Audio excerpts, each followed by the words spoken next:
আসসালামু আলাইকুম। তো এখানে খেলার মাঠ আছে, তো এখানে অনেক খেলোয়াড়রা আছে। তো এরা জিজ্ঞেস করব যে ব্যারিস্টার সুমন ভাইয়ের মুক্তি চায় কি বা চায় না, ওদেরকে কিছু জিজ্ঞেস করব। তো আমার সাথে আসেন, জিজ্ঞেস করি এরা কি বলে শুনি আর কি।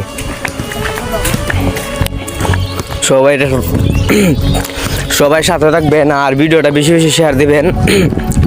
এখানে অনেক বড় ভাই আছে, তো বড় ভাইকে জিজ্ঞেস করি, দেখি বড় ভাই কি বলেন। আসসালামু আলাইকুম ভাই। ওয়ালাইকুম সালাম। ভালো আছো ভাই? ছোট ভাই আলহামদুলিল্লাহ ভালো। তো আপনি ভালো আছেন ভাই? আছি আলহামদুলিল্লাহ। তো আইছিলাম ভাই ব্যারিস্টার সুমন ভাইয়ের যে মুক্তির জন্য আর কি। তো আপনি কি ব্যারিস্টার সুমন ভাইয়ের মুক্তি চান কি চান না? অবশ্যই মুক্তি চাই। আমরা মুক্তি চাইব না? আমরা তো তাইনের জন্য অনেক করছি, আমরা মুক্তি চাই অবশ্যই। কারণ আমরা মাঠে বল নাই, অতজন মানুষ, একটা বল দুইটা বল, আর একটা বল তো লিক হই। তো ব্যারিস্টার সুমন ভাই থাকলে আমি মনে করি যে এখানে অনেকগুলা বল টল তাহলে এখন এরা ব্যারিস্টার সুমন ভাইয়ের মুক্তি চায়। তো আমি চাই যে ব্যারিস্টার সুমন ভাইয়ের অতি তাড়াতাড়ি মুক্তি হোক। আর আমি জানি ভিডিওটা সবাই শেয়ার দিবেন। আর মনে করেন যে মাঠের মধ্যে বল নাই, আমি যদি বাচ্চা থাকি তাইলে আমি 2-1 দিনের ভিতরে আমি একটা বল দিব।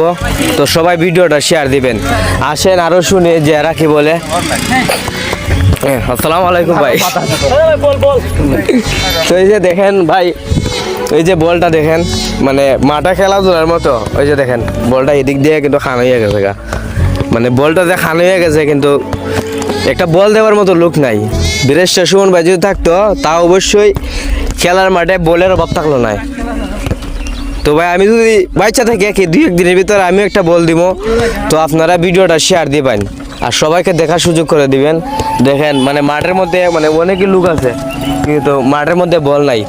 3টা বল আছিল, 3টা বলের মধ্যে একটা বল লিক আর 2টা আছে, 2টা মানে ভাই আপাতত চলতেছে আর কি। তো ভিডিওটা সবাই শেয়ার দিবেন, ভালো থাকবেন, আল্লাহ হাফেজ, আসসালামু আলাইকুম।